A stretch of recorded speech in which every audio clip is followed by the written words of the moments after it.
Reporte 100.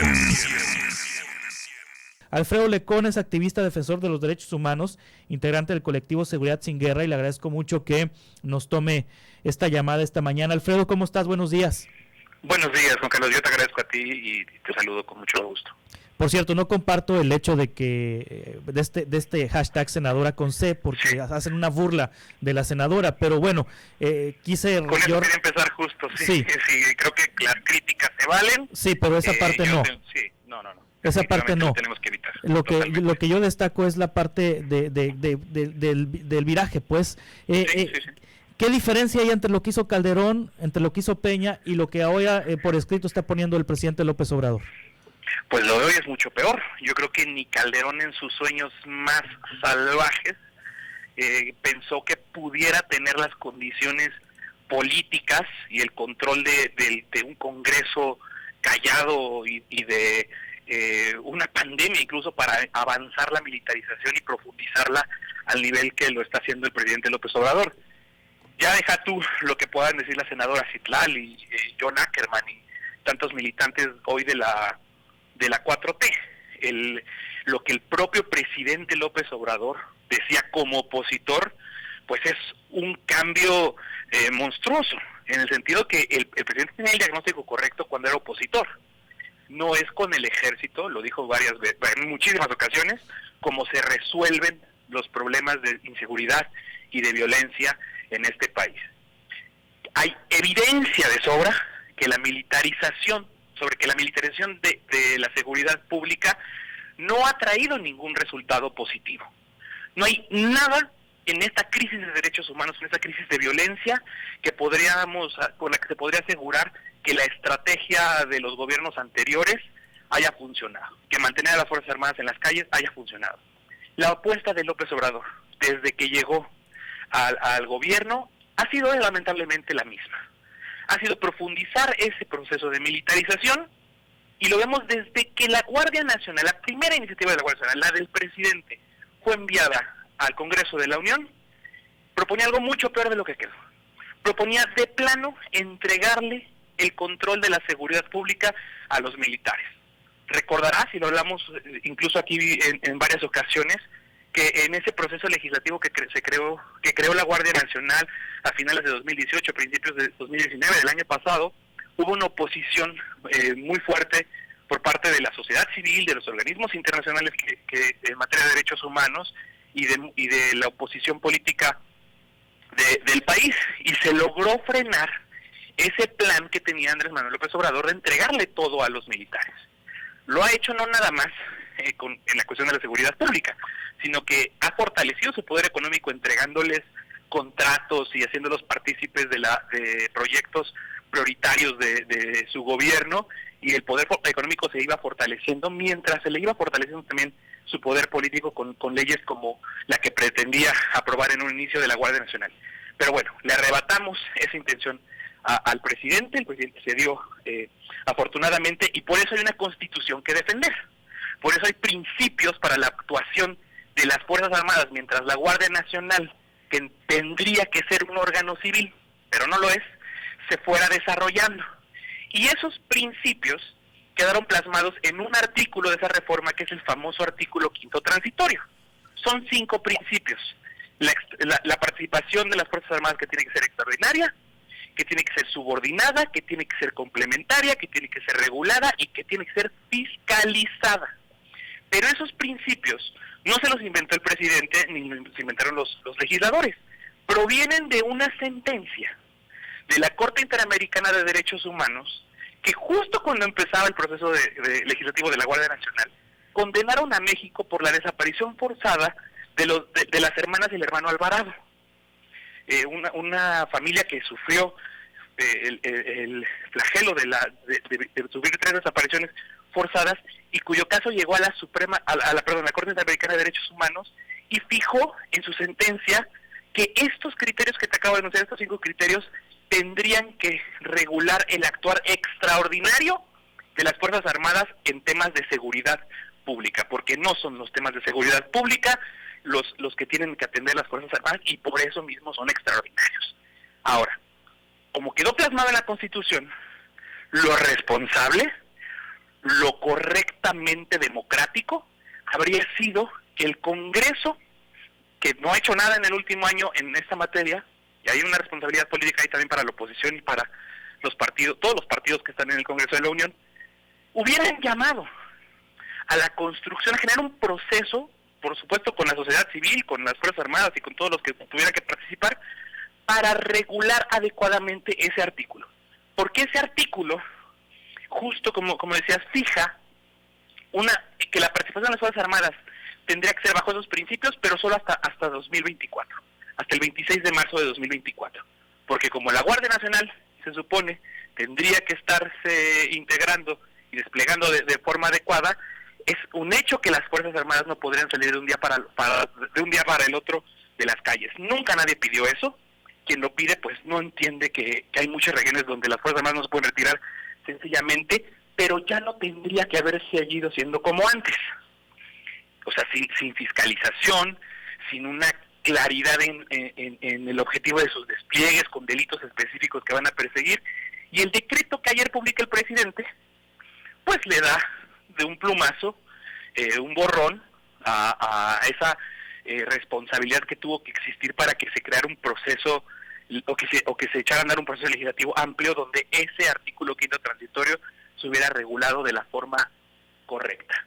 Entonces, es, entre muchas otras cosas, un pacto de impunidad con las Fuerzas Armadas. Literalmente el decreto les está diciendo que se van a fiscalizar a ellas mismas, por favor, con la opacidad que sabemos que con la que siempre han estado las Fuerzas Armadas, y que se aleja del mandato de la sentencia de la Corte Interamericana, que decía que, por ejemplo, entre muchas otras cosas, la fiscalización tendría que ser llevada a cabo por órganos civiles, competentes, independientes y técnicamente capaces. Es pacto de impunidad y además es una confesión de que la Guardia Nacional no se está creando adecuadamente. Sí, es justamente lo que te quiero preguntar, Alfredo Lecón, activista, defensor de los derechos humanos, integrante del colectivo Seguridad Sin Guerra. Es un reconocimiento este decreto del presidente Andrés Manuel López Obrador de que los civiles han fracasado, de que la autoridad civil ha fracasado y que no ha podido con el paquete. Sí, lo es totalmente. Y creo que el problema es que como en la Constitución no pudo hacer ese reconocimiento de que la autoridad civil, en la percepción del presidente, pues no solo fracasó, sino que no hay forma en que retome el control nunca. Él, para su gobierno, se dio estos plazos, se dio esta estrategia en la que sí le entregara todo a las Fuerzas Armadas, entregar el control de la seguridad. El cálculo erróneo del presidente o el argumento falaz del presidente y de quienes apoyaron o quienes hoy defienden la militarización de Andrés Manuel López Obrador es que el presidente se va a ir en días después o meses después de que las Fuerzas Armadas en teoría tendrán que dejar las calles. Sí. Y les van a heredar todo este andamiaje jurídico y le van a heredar a las Fuerzas Armadas todo este poder económico. Y se acuerdan de mí, cuando hacia 2024 veamos nuevamente las Fuerzas Armadas muchísimo más fortalecidas, con muchísimo más poder, otra vez presionando para ampliar ese plazo y ese retiro, con ese argumento precisamente de que no se ha podido implementar la Guardia Nacional. Sí. Porque sí tenemos muy poco información sobre la Guardia Nacional contra la que deberíamos tener. Debemos de saber cómo se están planeando los despliegues, cómo se está integrando, cómo se está capacitando, qué se está haciendo para que la Guardia Nacional en un momento llegue a ser un órgano civil, una corporación policial civil como la Constitución dice. Y lo único que sí tenemos cierto, con la poca información que entrega las dependencias de seguridad al día de hoy, es que mayoritariamente la Guardia Nacional es una mentira. El año pasado, el verano pasado, Alfredo Lecona, hubo hemos pasado de crisis en inseguridad aquí en Sonora, pero en el verano pasado hubo una crisis en Guaymas porque están matando policías y no había quien se quisiera hacer cargo de la policía municipal del municipio de Guaymas, y entonces vino Alfonso Durazo junto con el secretario de la Defensa, el secretario de la Marina, y reunieron a los presidentes municipales de Hermosillo, de Empalme, de Guaymas, de Cajeme, de Navojoa, y pues prácticamente les impusieron jefes militares. Hay actualmente en Hermosillo, Empalme, Cajeme, Navojoa y Guaymas jefes militares. Hay de la Marina y hay del Ejército Mexicano. Sin embargo, las cifras de inseguridad, es decir, se ha incrementado el número de homicidios desde que llegaron los militares, y los delitos patrimoniales también se han disparado. No ha funcionado el mando militar aquí en Sonora, es decir, no pueden los civiles, pero tampoco pueden los militares. Así es. Yo soy un convencido de que el proceso de pacificación y el desmontaje de las redes de criminalidad, de macrocriminalidad, que hoy por hoy tienen al país en esta situación, que como tú describes, que lo que pasa en Sonora se repite en muchos lugares del país y se ha repetido en los últimos 14 años, ya casi desde que Felipe Calderón inició la guerra, y es que no se puede apostar todo a la presencia policíaca o a la presencia militar en este caso, si no se hacen procesos también de justicia para desmantelar esas redes de macrocriminalidad. La famosa justicia transicional que el presidente Obrador le prometió en la transición a las víctimas, que son ya procesos donde hay incluso participación de la Organización de las Naciones Unidas para crear un mecanismo internacional contra la impunidad e ir entendiendo qué pasó, qué pasa, qué pactos de impunidad reinan en esas regiones donde nomás ni la presencia militar, ni la presencia de marinos, ni la presencia de policías ha logrado que las cosas vayan cambiando. Y pues lamentablemente pues se le va cediendo con la falsa percepción, o bueno, con la percepción que se tiene de que un militar te da más seguridad que un policía. Se va avanzando en esta militarización de la seguridad pública, y siempre desde el gobierno se usa como escudo o como defensa el hecho de la popularidad que tiene el ejército. Pero a la hora de rendir cuentas, dime si tú has escuchado algo, por ejemplo, de la masacre de Carbó. No, nada, absolutamente. Que ustedes, sí, que tú cubriste muy bien, sí, que tú pusiste en el ojo público, nosotros lo retomamos desde Seguridad Sin Guerra en su momento, y ya vimos al secretario de Seguridad Pública hasta en tiempos de pandemia, junto con los otros secretarios de la Defensa y la Marina, rendirnos, entre comillas, cuentas sobre el estado de la seguridad en el país, y no hablan de esta letalidad que sigue ocurriendo por parte de las Fuerzas Armadas, y que tendrá que ser un principio básico, si se les está dando todas estas facultades y esta presencia, que también hablen de sus propias masacres, que también hablen de la forma en la que abusan de la fuerza letal, como en el caso de Cristo y su pareja en enero. Exactamente, y sí, un caso que ya no se supo qué pasó, ya ni la Fiscalía Estatal ni la Fiscalía General de la República informaron, ni el Ejército Mexicano tampoco informó, y silencio absoluto y total. Así es.